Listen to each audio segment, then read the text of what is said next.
प्रभु जब से गया धाम में ईश्वरपुरी जी ने ये मंत्र दिया, तब से उन्माद अवस्था आने लगी प्रेम की। उनकी विचित्र दशा हो गई। वे भोजन कर रहे हैं, करते करते सहसा बीच में ही उठकर रुदन करने लगते, हा कृष्ण तुम कहाँ चले गए, हा प्राणनाथ तुम कहाँ हो।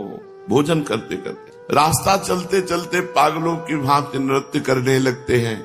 शयन कर रहे हैं, सहसा उठे बैठ जाते हैं और जोर जोर से हा कृष्ण ऐसे कहकर जोरों से चिल्लाने लगते हैं। कभी कभी लोगों से बात करते हैं और बीच में ही जोरों से ठहाका मारकर हंसने लगते हैं। रात रात भर रोते निकल जाती, सोने का नाम ही नहीं। लंबी लंबी सांसें लेते रहते, अधीर होकर अत्यंत विरही की भांति हिचकियां भरते रहते और उनके नेत्रों से इतना अश्रुजल निकलता कि संपूर्ण वस्त्र गीले हो जाते। विष्णु प्रिया जी इनकी ऐसी दशा देखकर भयभीत हो जाती और जाकर अपनी सास से, सची माता से सब बातें कहती कि पूरी रात हो गई, 1 मिनट सोना नहीं, हा कृष्ण। सची माता पुत्र की दशा देखकर दुख से कातर होकर रुदन करने लगती। सभी देवताओं को, देवियों को मनाती कि मेरे निमाई ये होश में हो जाए, पता नहीं क्या इनको हो गया, हर समय हा कृष्ण। वे करुणा भाव से अधीर होकर भगवान के चरणों में प्रार्थना करते कि प्रभु आप जानते हो इस दीनहीन कंगालिनी विधवा के एकमात्र पुत्र के ऊपर एक कौन सा भाव आ गया है। यही हमारा सहारा है। अगर ये भी ऐसे रहेंगे तो क्या हमारा जीवन। कृपा करो प्रभु, दया करो। मैं कभी धन नहीं चाहती, भोग नहीं चाहती, सुंदर वस्त्राभूषण, सुस्वादु भोजन की इच्छा नहीं। बस मेरे प्यारे निमाई का जीवन अच्छा रहे, मेरी आंखों का तारा ये निमाई स्वच्छ और निरोग बना रहे, यही मेरी प्रार्थना है। माता बार बार निमाई के मुख की ओर देखती और उनकी ऐसी दयनीय दशा देखकर अत्यंत ही दुखी होती। अब महाप्रभु जो भी काम करना चाहते उसे पूरा नहीं कर पाते। काम करते करते उन्हें अपने प्राण प्यारे श्री कृष्ण की याद आ जाती और उन्हीं के वियोग में चिल्लाने लगते, हा कृष्ण हा प्राणनाथ, और बेहोश हो जाते। ठीक कोई कार्य न कर पाना, भोजन भी नहीं कर पाते, स्नान संध्या पूजा ये सब बंद हो गए। कृष्णाकार वृत्ति, मुख से निरंतर श्री कृष्ण के मधुर नामों का ही अपने आप उच्चारण होता रहता है। किसी की बात का उत्तर भी देते हैं उसमें भगवान की अलौकिक लीलाओं का वर्णन करते हुए। किसी से बातें करते हैं तो केवल श्री कृष्ण के ही संबंध की, अर्थात वे श्री कृष्ण के सिवा कुछ जानते ही नहीं। श्री कृष्ण ही उनके प्राण हैं, श्री कृष्ण ही उनके धन है, श्री कृष्ण ही उनके सर्वस्व हैं। उनके लिए संसार में अब श्री कृष्ण के अतिरिक्त और कुछ है ही नहीं। महाप्रभु के जो विद्यार्थी जन थे, जब सुना कि गुरुजी गया धाम की यात्रा करके लौट आए तो एक एक करके महाप्रभु के घर आने लगे। पाठशाला में चलकर पढ़ाने की प्रार्थना करने लगे। सबके बहुत आग्रह करने पर प्रभु पाठशाला में पढ़ाने के निमित्त गए, किंतु पढ़ावे क्या, मानो सब शास्त्र एकदम भूल गए हो, बस कृष्ण नाम ही याद रह गया हो। पाठशाला में गए तो श्री कृष्ण नाम कीर्तन शुरू कर दिया। विद्यार्थी सोचते शायद मंगल श्री कृष्ण नाम से कर रहे हो, इसके बाद मंगलाचरण के बाद पढ़ाएं, बस यही पढ़ाई रह गई। कृष्ण कृष्ण कृष्ण कृष्ण कृष्ण कृष्ण कृष्ण है। उन्मत्त होकर कभी नृत्य करते, कभी गान करते, कभी रुदन करते। श्री कृष्ण का नाम ही एकमात्र सार है। भैया पढ़ने लिखने में कुछ नहीं रखा। महाप्रभु कहने लगते, कीर्तन हुआ, कहने लगे भैया इन शास्त्रों के पढ़ने लिखने में कुछ नहीं रखा, श्री कृष्ण का ही नाम एकमात्र सार है, मधुराति मधुर है, उसी का पान करो। इन लौकिक शास्त्रों से क्या अभीष्ट सिद्ध होगा। प्राणी मात्र के आश्रय स्थान तो श्री कृष्ण ही है। संसार की सृष्टि, संसार का पालन और संसार का नाश एकमात्र श्री कृष्ण की इच्छा से होता है। श्री कृष्ण आनंद के धाम हैं, सुख स्वरूप है। उनके गुणों का आर्त होकर गान करते रहना मनुष्यों का परम पुरुषार्थ है। इतना कहते कहते महाप्रभु रो पड़ते और उच्च स्वर से कृष्ण नाम उच्चारण करते। इन बातों को श्रवण करके कुछ विद्यार्थी तो आनंद सागर में निमग्न हो गए।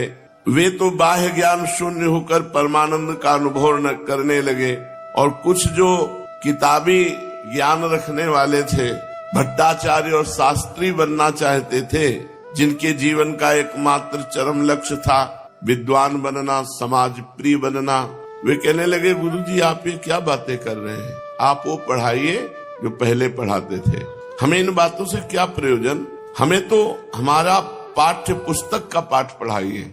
हम यहाँ पाठशाला में भक्ति तत्व की शिक्षा लेने के लिए नहीं आए हैं, हमें तो व्याकरण, अलंकार, न्याय आदि पुस्तकों के पाठकों को पढ़ाइए। जो पुस्तकों के पाठ है, हम पाठक हैं, हमें वो पढ़ाइए। विद्यार्थियों की ऐसी बातें सुनकर महाप्रभु ने कहा, भाई आज हमारा स्वास्थ्य ठीक नहीं है, आप लोग अपना अपना पाठ बंद कर दीजिए, पुस्तकों को बांध कर रख दीजिए, आज चलो हमारे साथ गंगा स्नान करने, कल पाठ करवाएंगे। इतना सुनते ही सब विद्यार्थी अपनी अपनी पुस्तकें बांध दी और प्रभु के साथ गंगा स्नान के निमित्त चल दिए। गंगा जी पर पहुंचकर बहुत देर तक जल विहार होता रहा। रात्रि हो जाने पर प्रभु लौटकर घर आए और विद्यार्थी अपने अपने स्थानों को चले गए। दूसरे दिन महाप्रभु फिर पाठशाला में पहुंचे। जब प्रभु गुरु आसन पर आसीन हो गए तो विद्यार्थियों ने अपनी अपनी पुस्तकों में से प्रश्न पूछना आरंभ किया। कोई विद्यार्थी पूछता, सिद्ध वर्णों सामान्य बताइए। महाप्रभु बोले, नारायण श्री कृष्ण ही सब वर्णों में सिद्ध वर्ण है। कोई पूछता, वर्णों की सिद्धि किस प्रकार से होती है? महाप्रभु उत्तर देते, श्री कृष्ण की दृष्टि मात्र से ही सब वर्ण सिद्ध हो जाते हैं। भगवदाकार उत्तर, केवल भगवदाकार। ऐसा उत्तर सुनकर कोई कोई विद्यार्थी कहता कि ये भक्ति भाव की बातें छोड़िए, जो ठीक बात शास्त्र में लिखी वो बताइए। महाप्रभु कहते, ठीक बात तो यही है कि प्रतिक्षण श्री कृष्ण नाम का ही संकीर्तन करते रहना चाहिए। ये सुनकर सभी विद्यार्थी एक दूसरे की ओर, मुख की ओर देखने लगते। कोई तो चकित होकर महाप्रभु की श्रीमुख की ओर देखने लगता, कोई कोई धीरे से कह देता, दिमाग में गर्मी चढ़ गई है।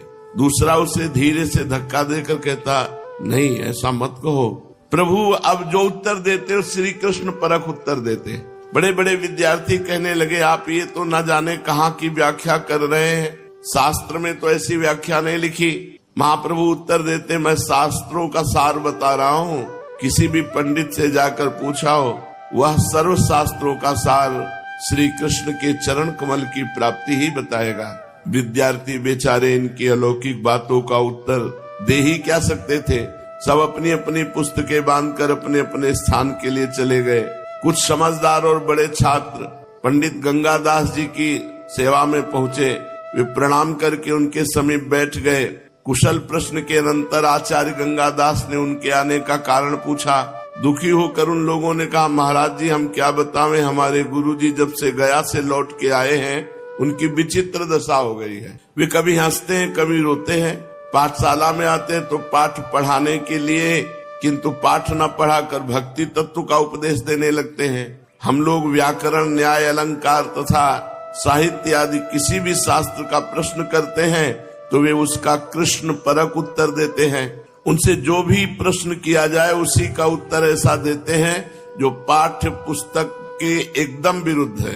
और पता नहीं क्या हो गया, कभी कभी पढ़ाते पढ़ाते रोने लगते हैं और कभी जोर से, हा कृष्ण प्यारे, हा प्यारे, हा प्राण वल्लभ, पाहि माम राधा वल्लभ, रक्षा करो रक्षा करो, ऐसा पुकारने लगते हैं। अब आप ही बताइए, इस प्रकार हमारी पढ़ाई कैसे होगी? हम लोग घर बार छोड़कर केवल विद्या अध्ययन के निमित्त यहाँ पड़े हैं। यहाँ पर हमारी पढ़ाई लिखाई कुछ होती नहीं, उल्टे पढ़े लिखे को भूल जाते हैं। तो वो आपके हैं शिष्य, आप बुलाकर निमाई को समझा दीजिए, निमाई पंडित को, कि वो हमारा पाठ्यक्रम हमको पढ़ावें। पंडित गंगादास जी वैसे तो बड़े भारी नामी विद्वान थे, किंतु उनकी विद्या पुस्तकी ही विद्या थी। भक्ति भाव से एकदम कोरे थे। ईश्वर के प्रति उनका उदासीन भाव था।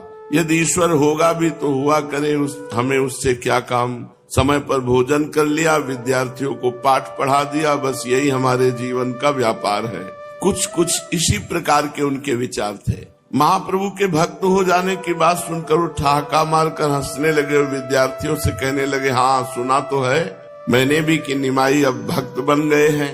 पंडित होकर उन पर यह क्या भूत सवार हो गया है। ब्राह्मण पंडित को तो निरंतर शास्त्रों के अध्ययन अध्यापन में ही लगे रहना चाहिए। खैर अब तुम लोग अपने अपने स्थानों को जाओ, कल उसे मेरे पास भेज देना, मैं उन्हें समझा दूंगा, मेरी बात को वो कभी नहीं टालते। इतना सुनकर विद्यार्थी अपने अपने स्थानों पर चले गए। दूसरे दिन प्रभु से विद्यार्थियों ने कहा, आचार्य गंगादास जी ने आपको अपने यहाँ बुलाया है, आगे आपकी इच्छा है, आज जाइए या फिर किसी दिन हो आइए। आचार्य गंगादास जी का बुलावा सुनकर प्रभु उसी समय 2-4 विद्यार्थियों को साथ लेकर उनके स्थान पर पहुँचे।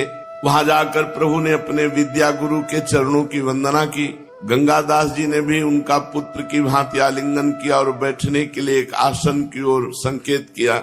आचार्य की आज्ञा पाकर उनके बतलाए हुए आसन पर महाप्रभु बैठ गए। प्रभु के बैठ जाने पर साथ के विद्यार्थी भी पीछे एक ओर हटकर पाठशाला की बिछी हुई चटाइयों पर बैठ गए। प्रभु के सुख पूर्वक बैठ जाने पर वात्सल्य प्रेम प्रकट करते हुए आचार्य गंगादास जी ने कहा, भाई निमाई तुम मेरे प्रिय विद्यार्थी हो, मैं तुम्हें पुत्र की भांति प्यार करता हूँ। शास्त्रों में कहा है अपने प्यारे की उसके मुख पर बड़ाई न करनी चाहिए, क्योंकि ऐसा करने से उसकी आयु क्षीण होती है, किंतु यथार्थ बात तो कही ही जाती है।